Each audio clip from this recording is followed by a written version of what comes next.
जुहार जय माँ समले। आज का काଣା है तो आपण मैंने जानी छन। आज का कार्तिक आए, कार्तिक बुड़े। तो आज का हमें कार्तिक के गाधी आसुचु।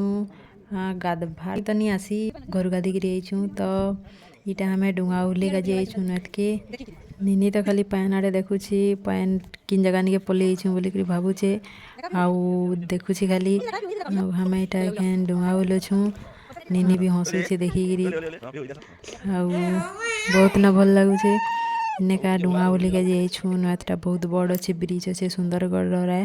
तो जगहटा भी बहुत बढ़िया लगुचे। आउ एतियाटे पवन बहुत ला जे दीप भी नहीं चलुथा, लिभी जाउथला। तो हमें सब आड़े न बुली बुला करी एखान इटा मंदिर आड़े आसीछु।